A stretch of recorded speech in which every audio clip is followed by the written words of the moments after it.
بسم اللہ الرحمن الرحیم۔ السلام علیکم۔ اچانک گرجے کی دیوار شق ہو گئی اور اس سے ایک ہاتھ نمودار ہوا جس میں لوہے کا قلم تھا۔ جنہوں نے حضرت امام حسین رضی اللہ تعالیٰ عنہ کو قتل کیا ہے، کہ وہ اس بات کی امید رکھتے ہیں کہ ان کے نانا جان صلی اللہ علیہ وآلہ وسلم قیامت کے دن ان کی شفاعت کریں گے۔ یزیدیوں نے جب دیکھا تو ان کو تعجب ہوا۔ گرجا گھر کے راہب سے پوچھا، یہ شعر کس نے لکھا ہے اور کب کا لکھا ہوا ہے؟ راہب نے کہا، کس نے لکھا ہے مجھے نہیں معلوم، لیکن تم لوگ یہ بتاؤ کہ تم کون ہو اور اس شعر کے متعلق کیوں دریافت کر رہے ہو؟ کوفی نے جواب دیا، کوئی خاص وجہ نہیں ہے۔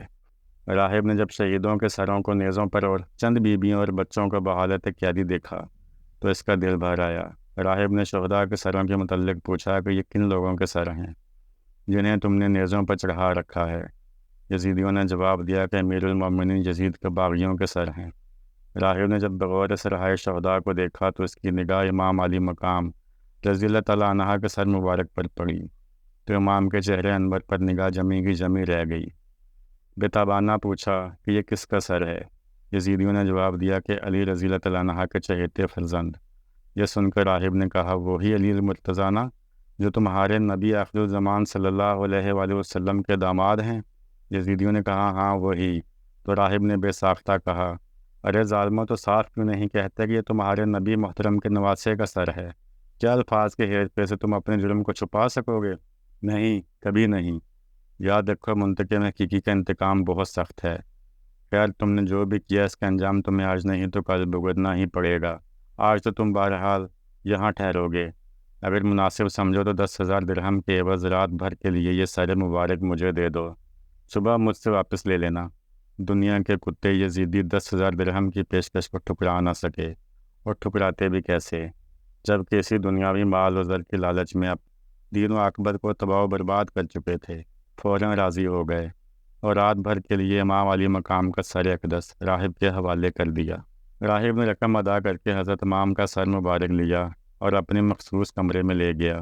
پھر سر انور، چہرے مبارک اور مقدس زلفوں اور داڑھی کے بالوں پر جو گرد و غبار اور خون جمع ہوا تھا دھویا اور عطروں کا پھول لگایا، اور بڑی تعظیم و تکریم کے ساتھ اپنے سامنے رکھ کر زیارت کرنے لگا۔ اللہ تبارک و تعالیٰ اس کے اس ادب سے اتنے راضی ہوئے کہ اپنی رحمت کے دروازے کھول دیے۔ راہب رونے لگا اور اس کی نگاہوں سے پردے اٹھ گئے۔ اس نے دیکھا کہ سر اقدس سے آسمان تک نور ہی نور ہے۔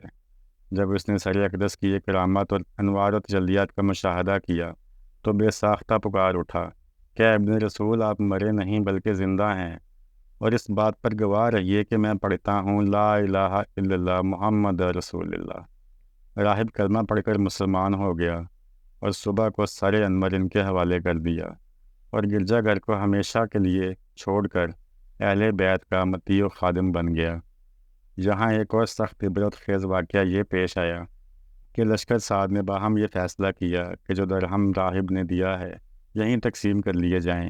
چنانچہ جیسے ہی درہم سے بھری تھیلیوں کا منہ کھولا تو عالم یہ تھا کہ چند درہموں کے علاوہ باقی سب خاک ہو چکے تھے، اور ان بچے ہوئے درہموں میں ایک طرف تو یہ آیت کریمہ لکھی تھی، ظالم جو کرتے ہیں اللہ تعالیٰ کو اس سے غافل ہرگز نہ جانا، اور دوسری طرف یہ آیت مبارکہ تحریر تھی، ظلم کرنے والے عنقریب جان لیں گے کہ وہ کس کروٹ پلٹا کھائیں گے۔ ابن زیاد کوفہ کے دارالامارات میں بیٹھا اور لوگوں کو محل میں آنے کی عام اجازت دی تھی۔ جب دربار بھر گیا تو ابن زیاد کے سامنے حضرت امام علی مقام کا سر اقدس ایک تشت میں رکھ کر پیش کیا گیا۔ اس وقت ظالم ابن زیاد کے ہاتھ میں چھڑی تھی جس سے وہ بار بار آپ کے لبوں اور دانتوں کو مارتا تھا۔ ایک صحابی رسول حضرت زید بن ارقم رضی اللہ تعالیٰ عنہ جو اس وقت وہاں موجود تھے، ان سے یہ گستاخی دیکھی نہ گئی، تڑپ اٹھے اور روتے ہوئے کہا، ابن مرجانہ چھڑی کو ہٹا لے، خدا کی قسم میں نے اپنی آنکھوں سے رسول اکرم صلی اللہ علیہ وآلہ وسلم کو دیکھا ہے کہ آپ ان لبوں اور دانتوں کو چوما کرتے تھے۔ یہ کہہ کر بے اختیار ہونے لگا۔ ابن زیاد نے کہا، خدا تجھے خوب رلائے، اگر تو بوڑھا نہ ہوتا اور تیری عقل خراب نہ ہو گئی ہوتی تو میں اسی وقت تیری گردن مار دیتا۔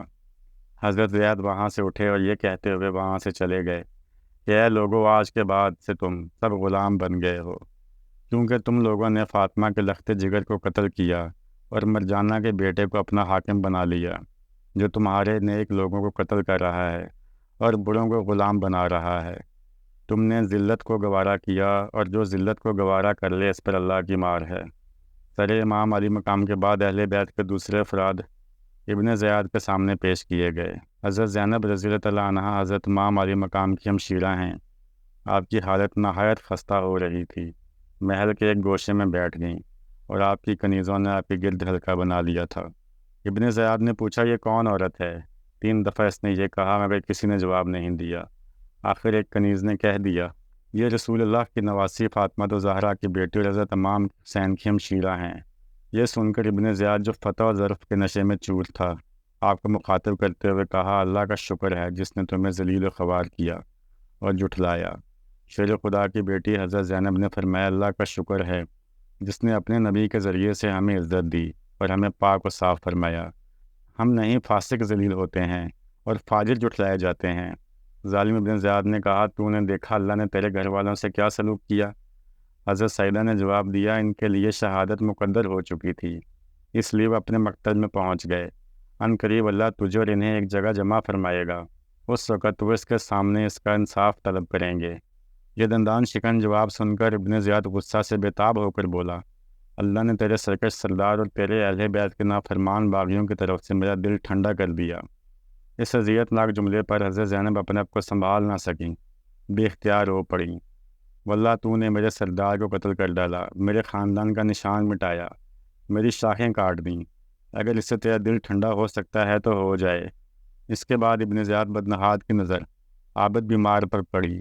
وہ انہیں بھی قتل کرنا ہی چاہتا تھا کہ حضرت زینب بے قرار ہو کر چیخ اٹھی اور فرمایا، ابن زیاد میں تجھے اللہ کا واسطہ دیتی ہوں، اگر تو اس بچے کو قتل کرنا ہی چاہتا ہے تو مجھے بھی اس کے ساتھ قتل کر ڈال۔